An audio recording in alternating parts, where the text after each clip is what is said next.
I have a certain life that I want my little sisters to have. Yeah. I never want them to lack anything. So for me, everything I'm doing now is just to make sure that in the future, I'm good and they're better.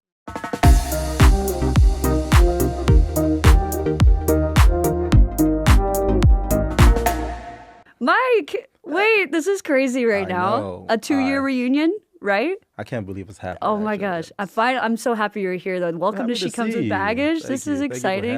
I remember when I messaged you and I was like, was there something that you would be interested in coming on and being a part of this? And you were like, yeah, absolutely. I was like, oh my God, now we just got to get you to Los Angeles. And then you texted me and you were like, I'm coming. I was like, what? This is amazing. Yeah, that's crazy, right? It's been like almost forever. Right. It's been what, 2 years? If not more, no? A little over 2 years. So we met at a brand trip with ALGV in Cabo, right? Yes.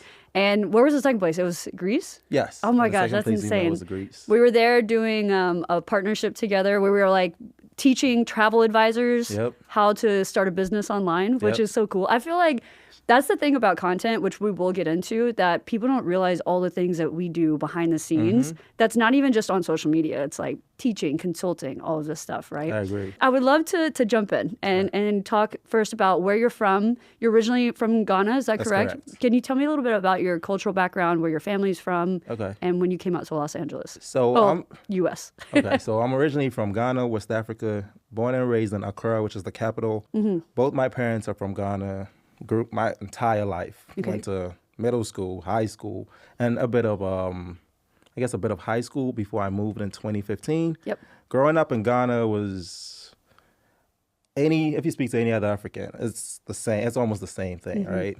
You have kind of like a very strong family system. Everybody is chiming in and trying to shape who you are. And overall, it's just a great experience. I'm so grateful for that because that made me really appreciate what I didn't have when I moved in 2015. So my dad lived in the U.S. for about 30 years, eventually filed, did all that process, came with my siblings and came to college here. Yeah, I mean, I feel like that's something that we talk about a lot. With Christine, both of her parents are immigrated here, and so that makes you first-generation American from both your parents, right? Correct. Does that have any effect on your childhood growing up as being a first-generation American, whether that be pressure with like the American dream or whatever that might look like to you? So believe it or not, even before I even knew how to spell America, and this was from my mom, she says I used to like gather all the kids in the neighborhood and tell them about stories of my stories in America, and I have never even been on a plane before. What? So in some way, somehow, I knew that Ghana wasn't my last stop. I knew eventually I'd be in the United States. I didn't know how. So coming here kind of like, it was just almost kind of like an easy transition because in my mind, I'm already international. Right. No, absolutely. Isn't that crazy? It's almost like you manifested in a way, or it was like destiny. You knew that you'd be coming here. Wait, that's incredible. Is there something that, you wish you could help people to understand more about what it means to be first-generation American? A lot of pressure. Yeah. Especially from the people that you left behind or the people that are still looking up to you. Sure. Because anybody that moves out of any country in Africa, especially to the United States, that's a mindset that you're going to a bigger, better place, more opportunities. And the expectation is once you come here and you make it, you have to go back and bring everybody along. I see, okay. So being first generation for me, especially the fact that I have little sisters that look up to me and I have little cousins and everybody is trying to eventually move over here. I have that constant pressure. I don't have any other option. I have to make it. I'm sure they look up to you, right? You were not only chasing the dream, but you're achieving the dream. I feel like, you came out here, you went to school, and you're a civil engineer, which is just amazing. Cheers to that. I went to school and I dropped out. So like you're already doing better than I did, you know what I mean? Doing great. That's incredible. Do your sisters say anything about that now, where they're just like, you're doing it, you're actually killing it? They think I'm living the dream. Yeah. Right? They see the travel. I mean, look at this. They see the travel, and then my elder sister, she's like 10, and she keeps going like, "You're always traveling. You're never taking us along." And I'm like, eventually, I'll take you guys along. But they, I know they're super proud. Of the kind of lifestyle I'm living right now. Yeah. Well, how did you get into the field of engineer? Like, where you went to school for that originally, and then that's something that you had always had a passion for? So originally, I'm a bit of an aviation geek. Okay. I wanted to do aeronautical engineering. Okay. I got accepted into one of the schools in Maryland, University of Maryland. Okay. But for the aeronautic program, they needed you to come in and then see if you qualify for a scholarship. Oh. That didn't make any sense to me. That doesn't make sense. I had graduated high school with a 4.0. Yeah. Other schools were giving me a full ride, and I was trying to figure out why that was an option. Right. To begin with. So the next, and I knew I didn't want to end up with student loans or any kind of student debt.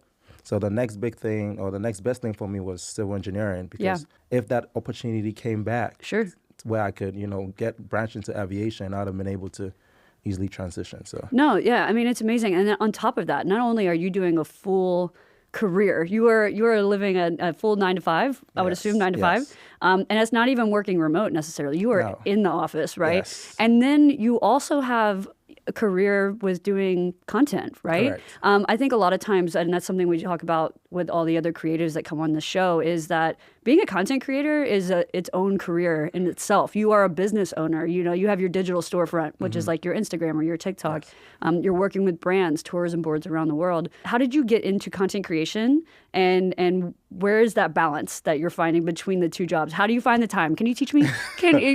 So it's not. I'm not gonna sit here and say it's easy. It took a lot of trial and error, and risking some of my previous jobs. Yeah. But essentially, what happened was I always knew that I have a knack of bringing people together. Yeah. So I started with just group trips. Like my birthday had to be celebrated somewhere. Okay. Right. Yeah.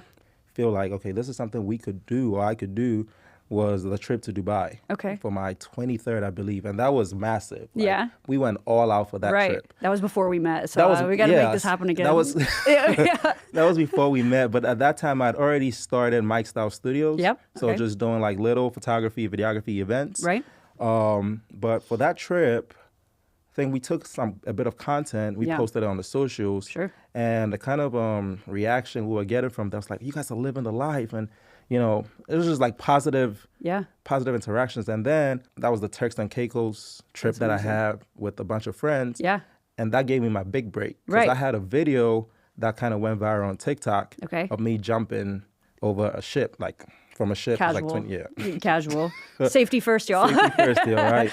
And I have a fear of heights. I still, to this day, I still have a fear of heights. Yeah. But in that video, I was kind of like explaining that I had a fear of heights, but eventually I did it. Okay. And I think that resonated well with a lot of people. For sure. And that's how ALG also came in. Really? They saw it was through that video. That's amazing. I feel like for me, we talked about this before we started the podcast today. I feel like I'm always trying to push myself past my comfort zone.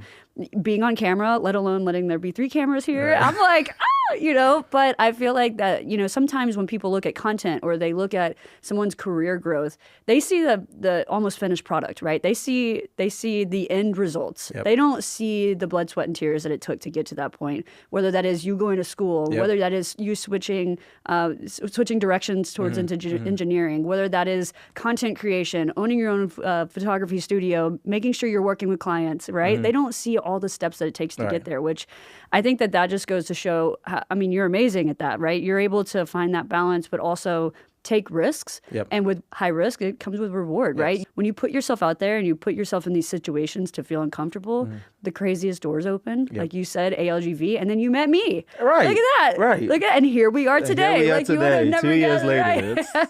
I think it's interesting too that you talk about how your content creation journey started from a sense of community.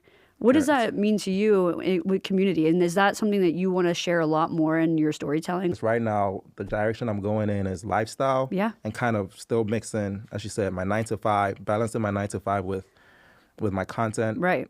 Creative lifestyle. So I'm still in that process of building that community. But from other creators that I do follow, like you, people love you. Everybody loves you. No, stop. It's like I see that togetherness. You have people that are ride or die. Sure. They're gonna, roll out for you no matter what. Yeah. They have your back because they know you. Yeah. They know you through your content. They, you know, they feel like family almost. Yeah. So. I mean, it's like you said, when your sisters are looking up to you and they're like, this is what I aspire. This is what I want to do with my life. It's very similar with content in that regard, but you're creating a big family, right? You have people from all over the world that follow you and they follow your journey. Are there any misconceptions that you think people have when it comes to content creation and starting your business online? They think it's easy. Yeah. They think all you need is just a camera or just a phone. Yeah. Because they see people attempt to do it, right? Yeah. But it's really not. Like, they don't see the effort it takes behind the scenes, as you said. Like, having to carry freaking tripod everywhere you go, the time to edit, the time to, you know, even just to think of what to do next, right? They don't see that, and they just think, you know. I know. It takes time. It takes a lot of time, and you have to pour your heart into it every single day, because it's so easy to lose, you know, motivation and lose, you know, kind of burn out. And even last year, I had my version of a burnout, and I was like, what am I doing? I need to recenter what I really want to do, and telling stories is something I really want to do. And that's why, I kind of pivoted into this podcast is how can I tell the stories of the people that I love and care about that inspire me? And I truly think that they'll inspire others. So I appreciate that too. With content creation, I'm curious if, don't name a brand, you don't have to do that, but I was curious, Kirstie and I do a lot of activism, and we want to make sure that we are amplifying voices of people from marginalized communities. Have you ever had an experience with either discrimination or feeling isolated in content creation, or maybe don't name the brand, don't name the brand. Flashback. But just experience with that, and because it's a very real scenario, especially for people like Christine, who's a first generation American, the things that she has to kind of deal with. When it comes to putting yourself out there publicly. And it's not even necessarily content creation, it's any career, really. Right. Is there something that you've ever experienced like that? Oh, yeah. Multiple times. I've switched, even just, let's just even related to my professional career. Yeah. I'm currently on my third employer because at some point in my previous employers, I felt like, I felt that way. So that's just on the career side. On the content side, I think when it comes to reaching out to brands, or even when some brands reach out to you, it's like the expectation that they have just because you're a certain kind of way, they kind of want you to succumb to like a that label or a box. Right. Content creation is it's a multi-billion industry right now, right? It's a lot of money being poured out. But I just feel like sometimes the kind of opportunities that are available to certain group of people, it's really not what the majority of people that actually are in this, it's not equal. No, absolutely. I mean, with content creation, a lot of times with social media and influencers, we get a lot of our income and our monetary security from brand partnerships. Right. But a lot of times, brand partnerships are thinking about checking off XYZ. Exactly. And we're a human, right? It's, I do a lot of LGBTQ content, but that's not all I am, right? I love to travel. I love fashion. I love all these different things. It's just one piece of who I am. Right. So when a brand reaches out and they're like, we just need you to do this, I'm like, wait, but what about all these other things that I can bring to the table? Tell me a little bit about Mikestyle. How did your photography business get started? Okay, so Mikestyle originally supposed to be a YouTuber. Okay. It was supposed to start with me just vlogging the life of Mike. Okay. But it took me a while to come up with the name, right? Sure. So literally, Mikestyle is literally I just replaced life. Yep. Like lifestyle. I just replaced life with Mike. Okay. And then just made a Mikestyle. Mikestyle. And just rode with it. I had a friend who is a photographer. Okay. He was doing straight weddings. And at some point in my life, I was looking for a side hustle. Yep. So for me, in the beginning, it was strictly monetary values, like how much money can I make from this? And I was like basically assisting him with his business. And I was seeing how much he was pulling in. And I was like, you know what? Black Friday is coming up. Let me just get a camera and just see what happens. Some of the people that have come on here in the past, they talk about what we call YouTube University. Yeah. Like where it's like self-taught, right? Is that something that you did? Or 100%. Did you go to classes or anything? Or you just get online and you're like, let me learn how to do Literally, YouTube University taught me how to take pictures. Isn't that crazy? How to edit my videos. Yeah. Even now I'm into the DIY home stuff. YouTube University all the way. That's what I love so much, because I feel like some people, they think that they've missed their opportunity, or they feel, you know, they don't have the full opportunity to jump into it, or they don't feel like they have what it takes to be a content creator. But I think sometimes with content, it's just you showing up as yourself. And I think the people who are the most successful are the ones who are just showing up authentically for their communities. And so I feel like if you want to find out and learn how to do anything, YouTube University is the way 100%, to go. No, 100%. It's crazy, right? Is there something you random? Have you ever like learned something really random on YouTube University? Yeah. I've like learned how to, you know, change tires and shit, where I'm like, shit, like I'm broken down. Let me get on YouTube real quick, you know? Yeah. So the most random thing, which again, I wouldn't recommend anybody do, is electrical work. Oh yeah, what? I wired my entire call a professional if you can, but my house is not burned down yet. Yeah. Talked a little bit earlier about what is a way that you, if you ever feel like there was a microaggression to you, that you combat that? Is that something where you shut it down immediately, or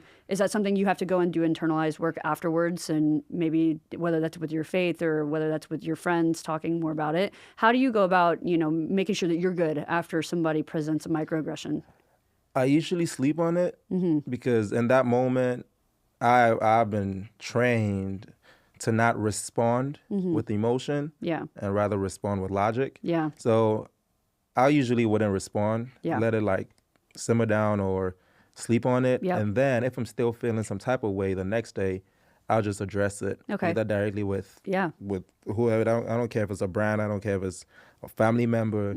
But yeah, most of the time I just wouldn't say anything. Yeah, I'm not really confrontational. Yeah, I don't think I've ever heard you raise your voice, even when you're mad. You're like this. Yeah, you're like I don't like confrontation because in the past I've tend to say things that I've regretted or act in a certain way that I know is not me. So yeah, it's like, to your point, having a conversation sometimes is the most effective way, because a lot of times people act like idiots and they say things that are hurtful, and then when you actually address them calm, cool, collect, whatever that might look like, it really gives them a chance to feel how they made you feel. And it gives them the chance to correct themselves and actually carry that with them and be like, I want to be more mindful about this. That's the idea, right? I mean, I think with content, I feel like that is part of what all of us experience. Like Christine and I, obviously we have different experiences, but also some, you know, we deal with backlash as well. We've received death threats online. We've received, you know, rape threats. I mean, it's crazy. Like people are crazy out here. And I think having to really check in with yourself and make sure that you're good. And then I think what you said, sleeping on it, because sometimes I get heated. I become a keyboard warrior, and I'm like, you know, but then it's like, at the end of the day, that's what they want. Right. And so just kind of making sure that you're good is really important. My first impression of you was your fashion. When you walked in, I thought your nickname was because of your fashion. Right? I thought it was like Mikestyle, Mike. Yeah. Also, this is the first time I've ever seen your eyes. You're always wearing sunglasses. I mean, I did ask to put them on. You did. I was like, no, this is whatever you want, whatever you feel most comfortable with. But where did you start getting into fashion, and do you have any influences that you look up to? Yeah. So with me for fashion, I guess Pinterest, if I'm being honest. Okay, yeah. Pinterest was the first motivation, but now that I've kind of like advanced a little bit into it, still Pinterest. Okay. There are a few fashion influencers. My boys, Passport Gold and Brandon, they killing in the fashion game. And then every time they post something, I look at it and try to like get, you know, one or two ideas on how to, you know, mix and match stuff. But ALG was I think that was imposter syndrome. Was it? I don't know, because that was my first time like coming on there and being Mikestyle. Okay, I guess I don't know, mentally I bought into it and I bought it. I was like, superstar. No, that's awesome though. I mean, honestly, Pinterest is slept on. I do the same. I have like all these different collections for Pinterest, and I'm like, I go back and I look at them and stuff. It's my go-to. Also, I was just saying to your friends outside, I was like, I need these outfits. Can you send me the link? Because I'm like, shit, this is like a cool sweatshirt. Yeah. I think too with fashion, like trends are ever changing. Exactly. How do you stay up with the trends? And is there a trend that you're like, it needs to go? Skinny jeans. I know I don't even know you're going to call this skinny jeans, but I think like super tight jeans. Okay.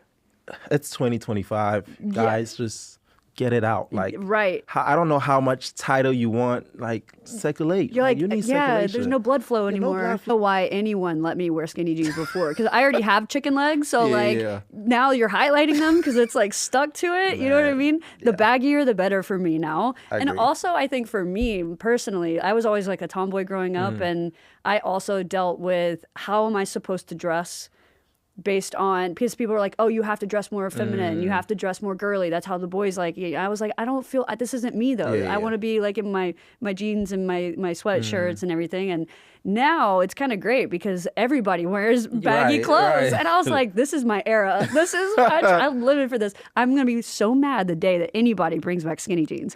Please don't. Please don't. I saw somebody was posting about it the other day. They're like, oh, have you checked these out? TikTok was like talking about skinny jeans. I was like, don't you do it. As long as you look good and you feel good, don't care about what anybody has to say. Because at the end of the day, you're wearing the clothes. You wear the clothes don't wear you. So people can look at it and be like, ew, no. But at the end of the day, it's you. You know what I'm saying? No, it's true. Don't change how you dress for anybody. It's true. I think the most confident I've ever felt is when I truly pick out and styled myself. Yeah.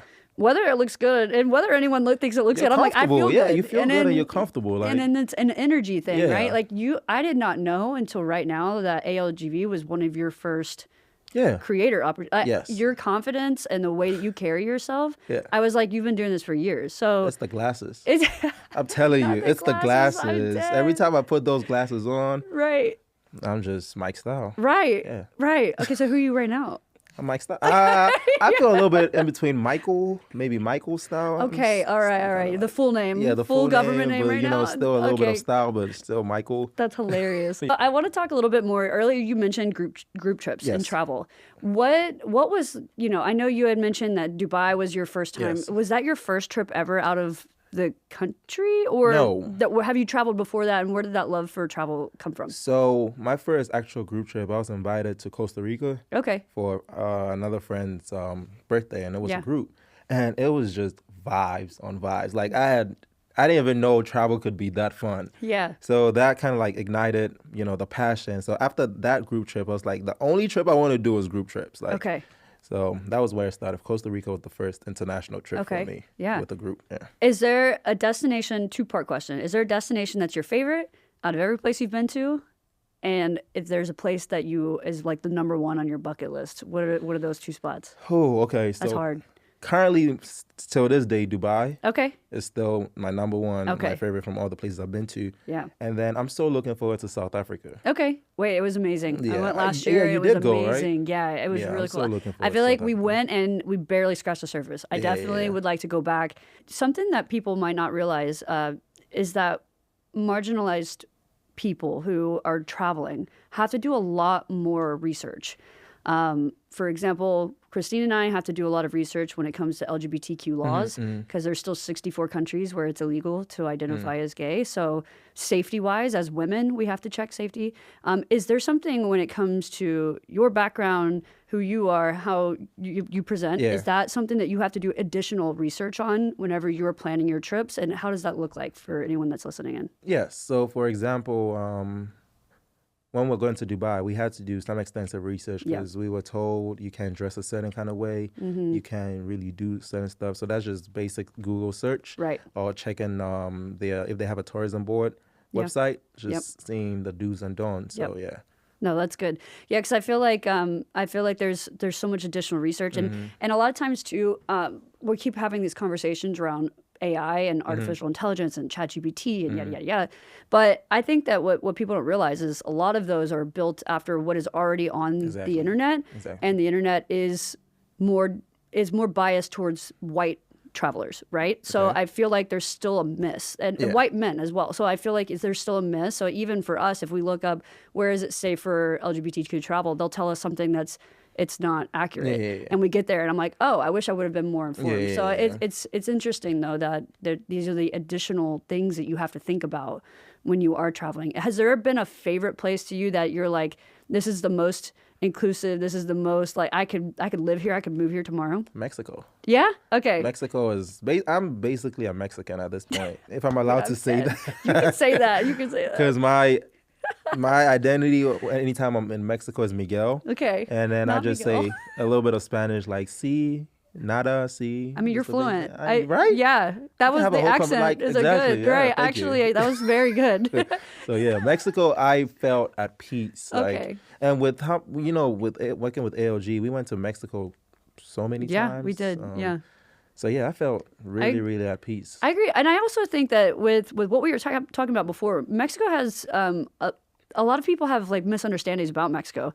Every time I've been, knock on wood, it's been an incredible experience. It's super welcoming, super inclusive. Like people really want to it's very hospitable. People want to make sure you're fed and that you're on the beach looking good, feeling good, right? Yes. What's your favorite Mexican food? Like what's your go-to? I know this is generic, but I guess tacos. I don't know. We had like tacos. Tacos. Oh my God, that's too funny. If you were to host a future group trip, where would you want to go and why? I would want to go to, say, Malaysia or Singapore. Okay. Only because I've heard nothing but positive things about. Have you been? I've been to both, yeah. Oh, wow, okay. Malaysia is some of the best food I've ever had. Really? Speaking of good food, yeah. Really? Malaysia is consistently some of the best because I think people don't realize that Malaysia is actually a very diverse, culture as well. So like in Kuala Lumpur, it's kind of like New York City where you have all the different diverse cultures that come together and they blend their food. Oh my God, it's so good. It's so good. And also it's like $2 or $3 for a meal where it's like this big. So you just eat the whole time. It's great. Singapore's nice. I do like it. They have like hawker stands. I don't know if you know, it's like little food stands. But I think Malaysia is like... Malaysia? Yeah, it's fire. I've just heard positive things, how beautiful it is. So if I was to have a group trip, but that's another thing where you were talking about earlier. I need to research the laws because, I don't know how inclusive it is. So I think that's the positive thing about social media is it brings these conversations to the front. And in a way, we are bridging the gap because we work with tourism boards directly. These tourism boards who are sometimes funded by the government will have the tourism boards and they hire content creators to come and then we can help them directly be more inclusive and make an impact for not only the local communities and the businesses that are being ran there, but also future travelers who are going to go and have an experience there. So I do think that with the work that we are doing behind the scenes, whether it is panels or whatever it might be, it's hopefully making the world a little bit more of an inclusive space. I want to pivot a little bit. Uh-oh. This is my favorite subject. Okay.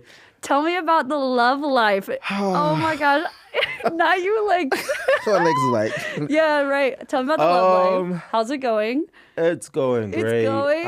Honestly, I binge watch your content. I'm eating the love up. I think I've met my soulmate, if I'm being honest. Where did y'all meet? Oh, okay. Tennis. So funny story, and I'm probably not supposed to say this story, but I'm going to say it anyway.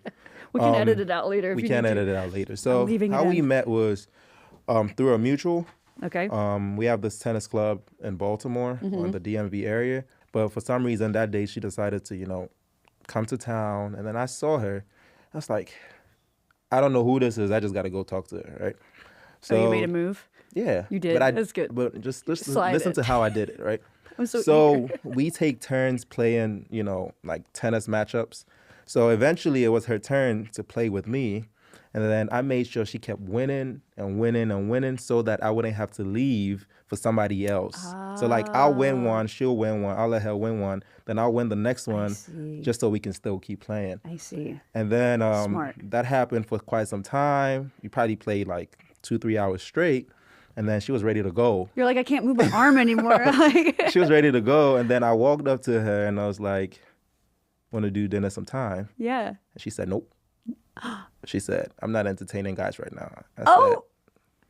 Damn. You shot your shot though. I did. Yeah. And I usually don't. Okay. Right? I usually wouldn't. So, but I was like, I can't. Like, there's something I'm noticing about her that I can't just let go. Okay.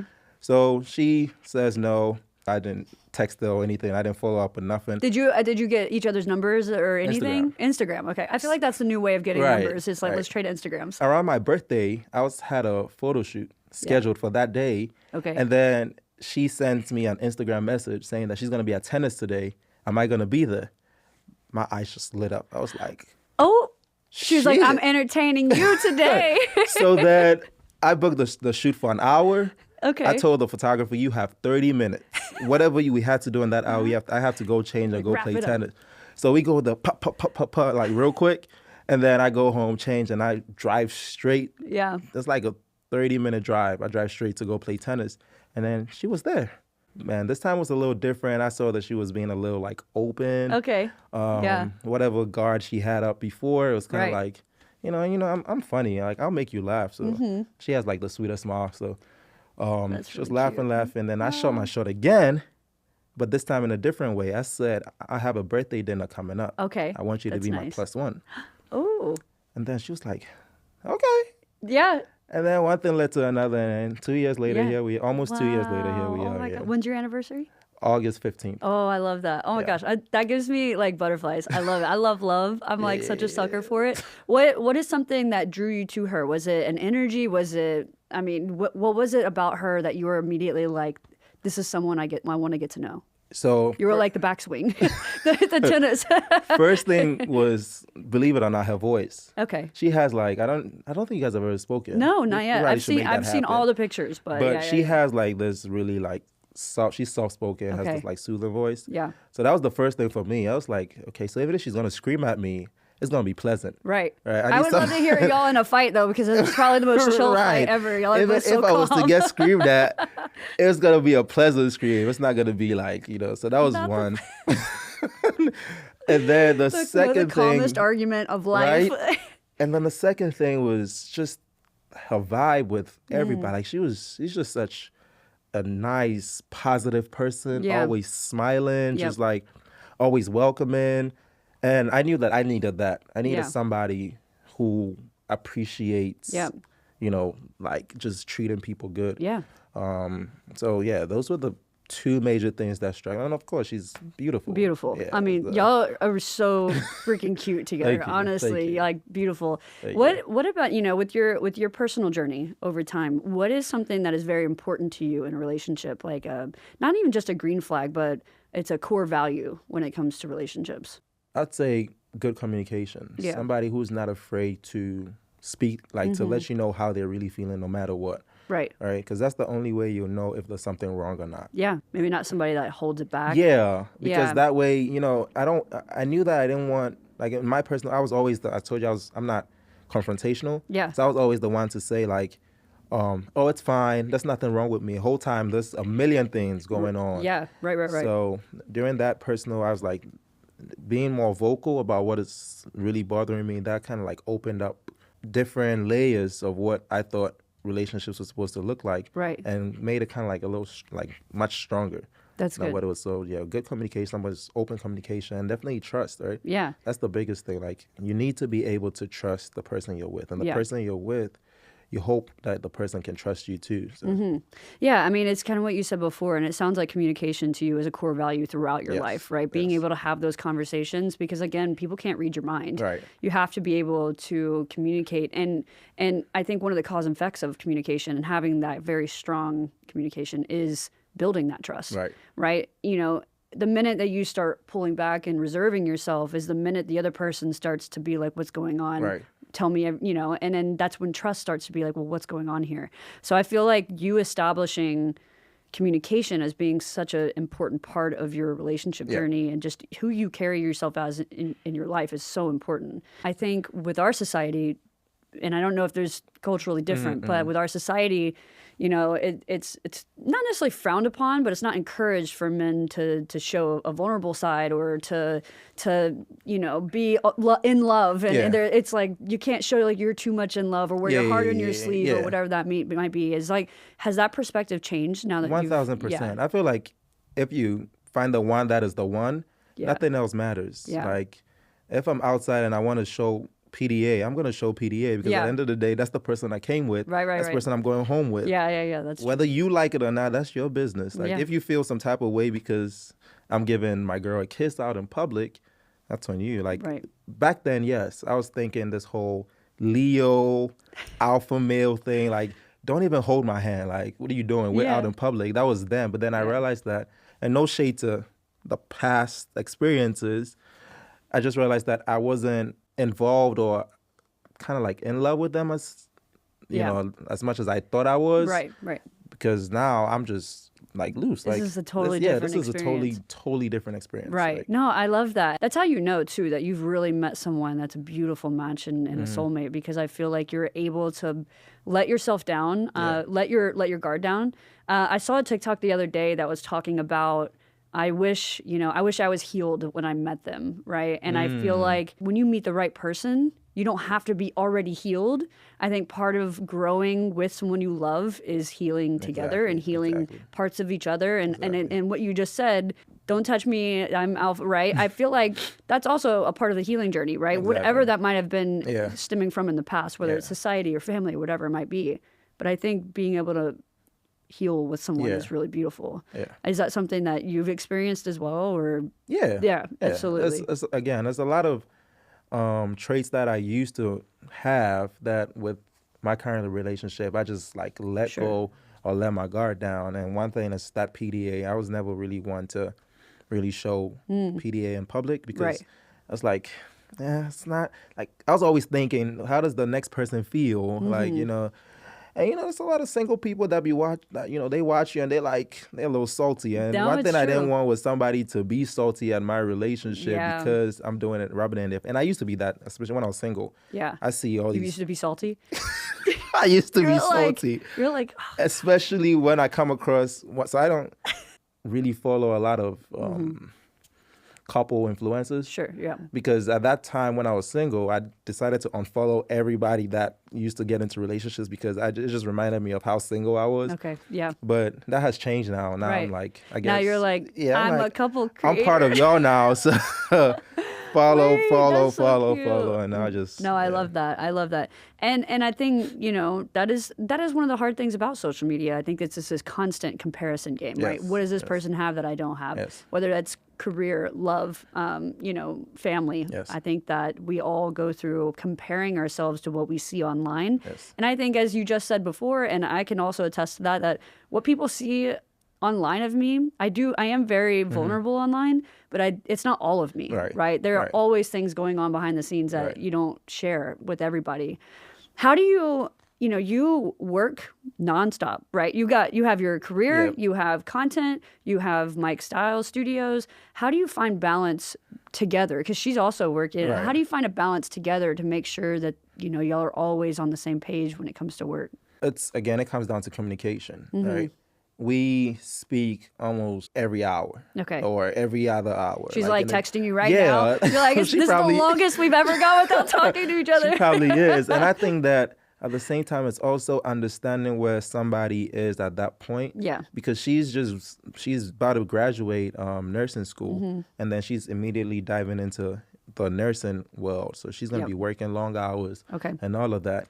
And it comes down to communication. Like, she knows what the future is, what like kind of future we're trying to build here. Yeah. And we both understand that. It may take a little bit of inconveniences and sacrifices in the beginning. Yep. But it's for a bigger picture. So I guess it just stems down to communication. I love that. Like, we're always communicating. For anyone that's listening in and, you know, they're feeling how you salty.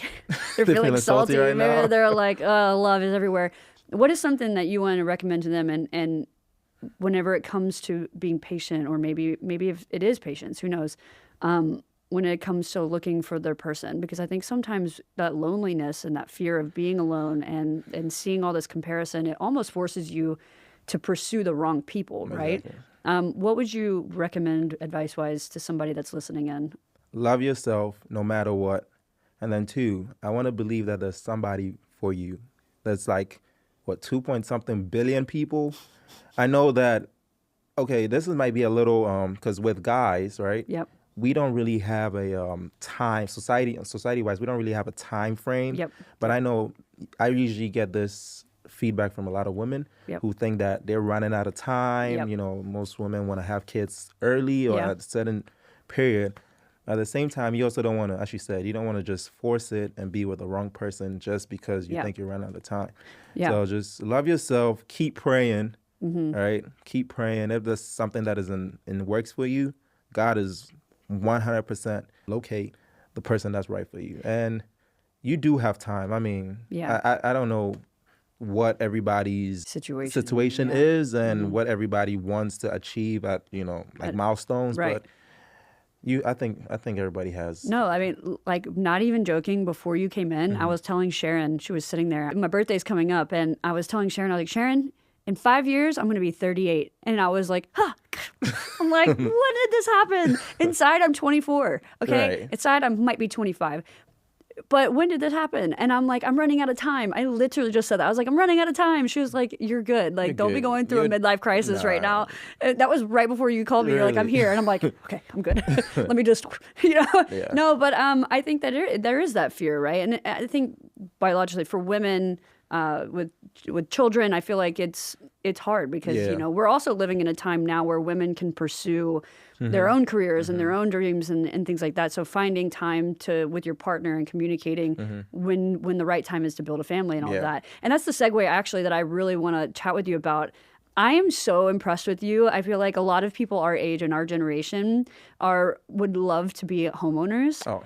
And I feel like, and I really mean this, you're one of the few people that I know that is a homeowner. I feel like a lot of people our age they just have this mentality or this mindset that's just never going to be something I achieve.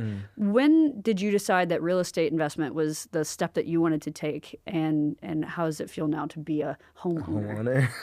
I knew that I definitely wanted to buy a home by at least by 25, right? I had, from even before I even moved to the United States, I had a kind of like a little book that I kind of like planned out my life and set away like where I want to be. And being a homeowner was one of that. But obviously things happen, things change, situations happen, you never expect them. It kind of felt delayed because I had a much earlier time frame from when I wanted to get a house. But as I said, situations do change. Sure. But it's always been on the forefront of my mind that at some point in my life, being a homeowner is what I want to do. I want to be able to be comfortable in my own space. Right. I want to be able to start a family in my own space. Yeah. And also the pressures of where I'm from, culturally, as a man, as an African man, one of the things people hold you to is, do you have a family? Do you have a good job? And do you have a house? Yeah. Do you have a place you call your own? Okay. If you don't, you may have a family, you may be working a job, but they will still use your lack of a home to like degrade you or to so it was just, for me, it was just like kind of like checking just the boxes that I needed to check to make sure that in some sense, culturally, I am considered successful. Yeah. I'm curious now, how does it feel that you have achieved that, where you are now a homeowner? How has that perspective of homeownership changed for you? Is that something where you're like, I feel that sense of success. I feel that sense of relief. And is there something, would you stay there for the next 20, 30 years? Or what's the plan? I'm already looking for the next one. Of course you are. Of course you are. I'm already looking to get another one. It's just, for me, it's just kind of like motivation. Yeah. Because you do, you plan and plan and plan and plan, and you get something done. All right.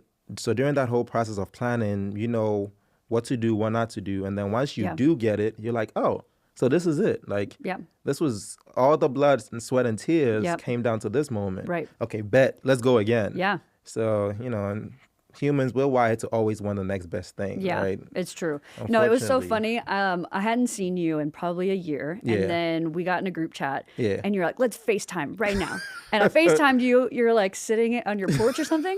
And I was like, where are you? You're like, in my brand new home. I was like, you bought a house? Like, what? And I was like, how do you just drop that? Like, bought a new home. And then you gave me a whole tour of your house. And I was like, this is amazing. Like, I bought a house. I feel like so many people feel like it's just not attainable. It just feels so out of touch, so out of reach. And like you said, making those plans and making those little steps, those milestones that you can reach, whether it's budgeting or investing or whatever that might be, to be able to put a down payment. Yeah. It feels scary, but I'm just so impressed with you. I'm like, it's amazing, truly. I'm like, congrats. I would say this though, just to give, I guess, whoever's watching free game, save. And at some point, I'm sorry to say this, if you do have a lot of people that depend on you, at some point you have to say no. You have to put yourself first, right?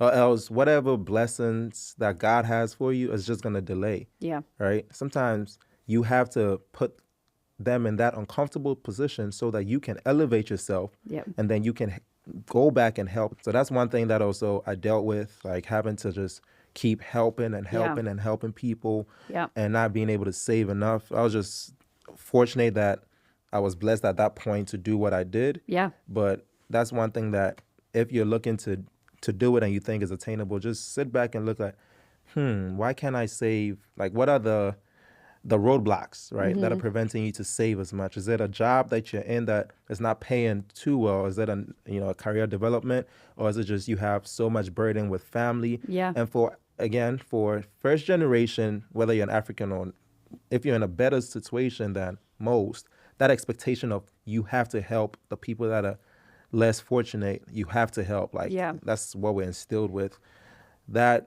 Those are the kind of things you have to look out for and just say, you know what, I get it. I have this obligation. I have this responsibility to help. But at the same time, if I keep doing that, I'm never really going to see any form of progression. Yeah. So. And it's also, and I would imagine that you give so much of yourself away that you forget to do stuff for you as well. Exactly. Are there ever been instances where you feel that you, whether it's family or it could be friends or it could be partner relationships, where you've overextended yourself and then you find yourself either burning out or, emotionally depleted? Is that something that you've ever dealt with? And then how did you get yourself back to being balanced again? It also comes back to just walking away. Like, I have been so burned out with current events that I don't really want to go into. I kind of found myself losing like who I am just because of all the things that are currently happening.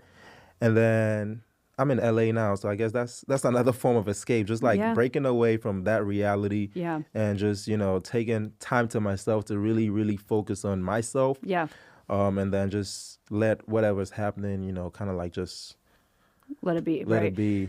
Same. And I feel like at the end of last year, I was really struggling hard. Mentally, I feel like I just couldn't move forward. I lost a lot of my motivation and my inspiration. And same, I had to just stop. Yeah. And I think sometimes is when we're dealing with like either mental health, we automatically force it where like we have to fix it. Sometimes it's just best to be like, I need to listen to my body. I need to listen to myself. I need to listen to my mind and my heart. And I think that when you reset and you allow yourself a chance to kind of pivot, go on a trip, be with friends, feel good in yourself again, then that's when life kind of starts to figure itself out. Exactly. I think obviously there's a lot going on in the world today. And I think surrounding yourself with people that you love and care about is like so important. Because for me, it was like self-isolation. Like I love travel. I love it so much. But being on the road 10 months out of the year last year, I felt self-isolated. I forgot to be around friends. Everywhere. It was crazy. It was crazy. Everywhere last year. And I'm so grateful for it. I truly am. But I think I realized that I missed being around my friends. I missed having quality time. Like, this is what I love. I love quality. Wait, what's your love language? You're like, do you know what they are? Of course. Okay. So, you're like, of course. Acts of service and physical touch. Okay. And what's remind me of your partner's name? Grace. Grace. Okay. Yes. What's hers? She's also physical touch. Acts of service. She's everything. Everything. She's just amazing. She just likes Grace love. Is just amazing. She wants it all. So. I'm like, I see why you were attracted to her. I'm like, I get it. It could, we'll talk about that offline. Offline, it right. A little. But yeah, I love you, babe. No, that's so cute. I know we kind of brushed up on mental health a little bit, and I know that your faith is really something important to you. What is your journey with your own faith been like? Is it something that's always been a part of your core, or is that something that is more developing over time? So born a Christian, raised in a Christian home. The older I got, I started to have a bit of questions on the way certain things are supposed to happen based on the faith. Not necessarily breaking away from the faith, but just opening up to understand other people's faiths and try to like figure out why, as a Christian, we believe that, it's Christian and nothing else. Yeah. Whereas some other religions, they're more open to understand that everybody has different beliefs. So for me, that was kind of like a really rocky time for me, because it's like all my life, right? I've been brought up in a church, to believe everything that I believe. Then as soon as I broke out from Ghana and moved to the States, where I was now by myself and not really having that same, I don't even want to call it passion, but you're trying to make it, so you're working, Right. not really having time to continue and stay in that faith that you were always brought up with.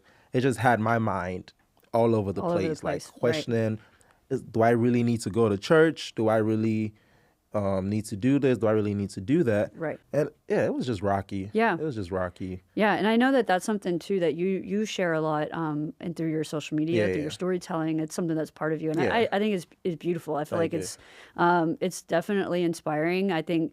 For me, I'm from Tennessee originally, and it's called the Bible Belt. They call it the Bible Belt. So it's religion is poured into every aspect of your life. Yeah. But what I realized where I'm from, I was Baptist Christian growing up, and I kind of went through the same thing as you, where I started to see that religion was being used to oppress people, right? And it was being used as a conduit, as a funnel of hate in a lot of ways.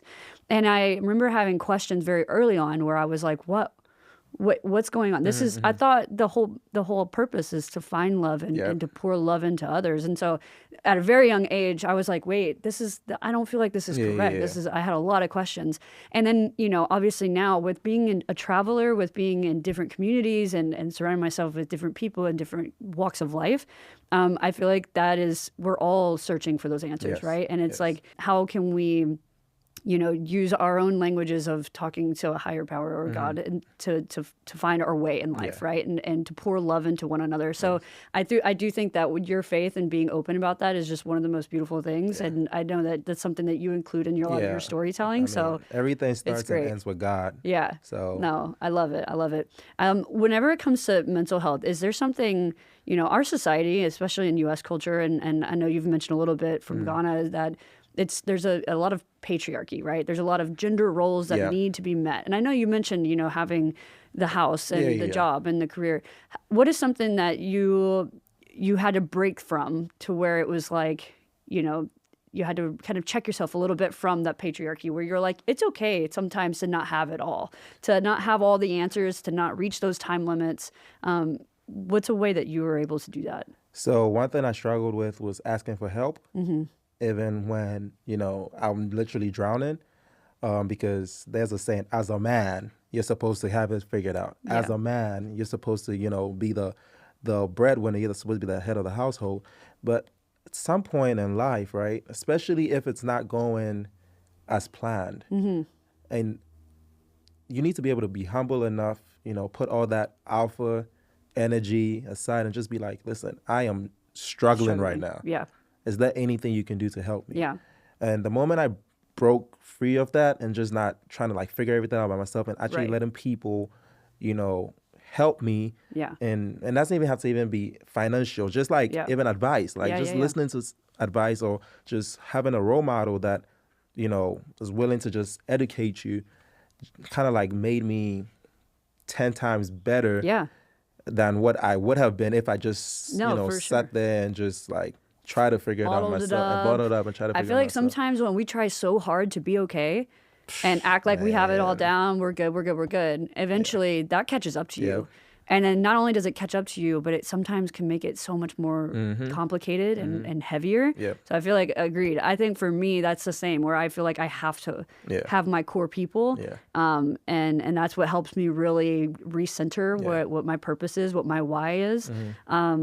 That's a good question, actually. Do you know what your why is? What is something that you're like, this is what I want this life experience to be about? What is your why?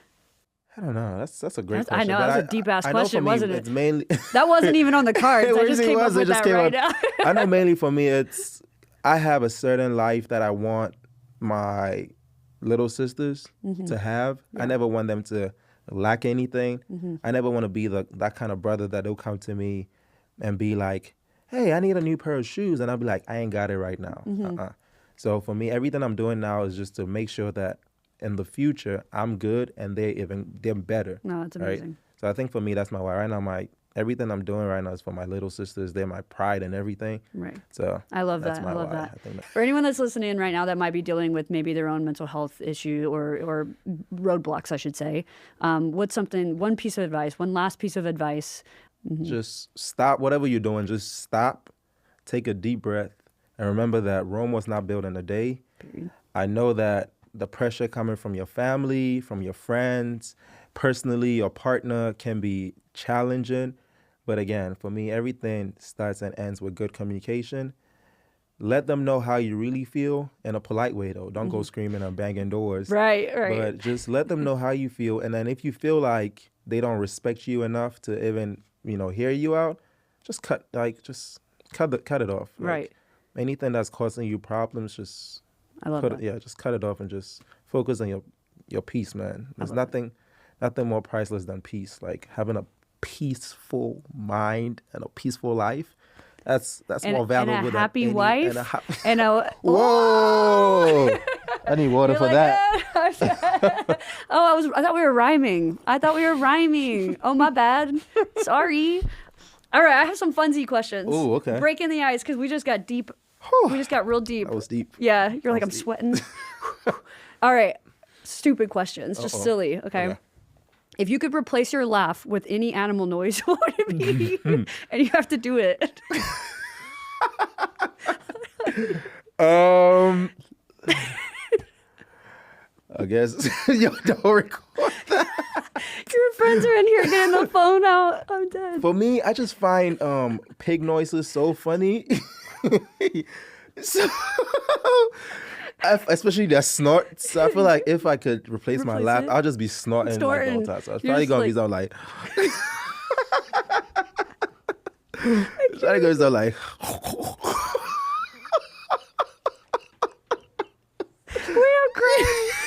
I'm crying. Yeah, just like a... All right, like every time. I never said I was going to do it back. That was just you. Wow. No, I feel like if I were to do it like a dolphin or something, I'd be laughing. I'd be like... Like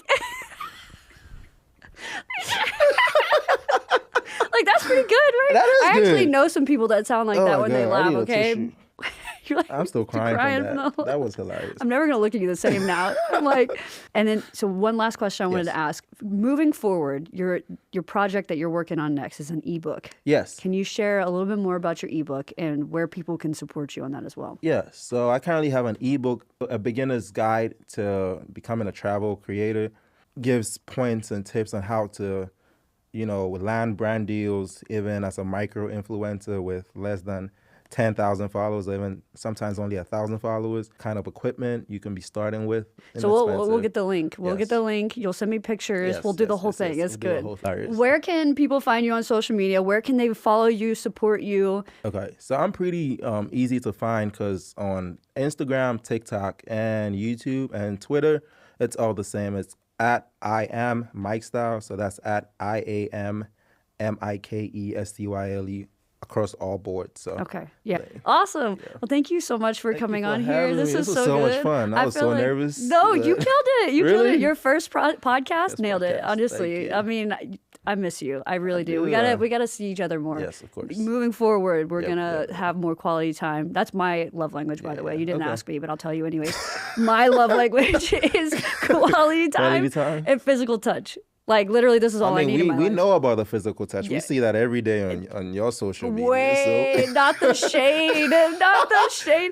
This is why he secretly was salty with me this whole time. I'm dead. He's like, these bitches are all touchy. You guys think I'm joking? You guys already follow her. You see the physical touch. So. I'm dead. Awesome. Well, thank you so much. Thank you. I miss you. Miss all you right, too. we're going to go grab some food now. Okay, bet. Yeah, let's do it. Let's do it. Okay. Awesome. Peace. And that's a wrap on this episode of She Comes With Baggage. If you love this conversation, please make sure to follow She Comes With Baggage on Instagram, TikTok, and YouTube for more content and behind-the-scenes moments. And if you're tuning in on Spotify, Apple Podcasts, or any other audio player, please don't forget to leave a review. I love hearing from you. Your support keeps these conversations going. And just remember, we all have more in common than we realize. Until next time.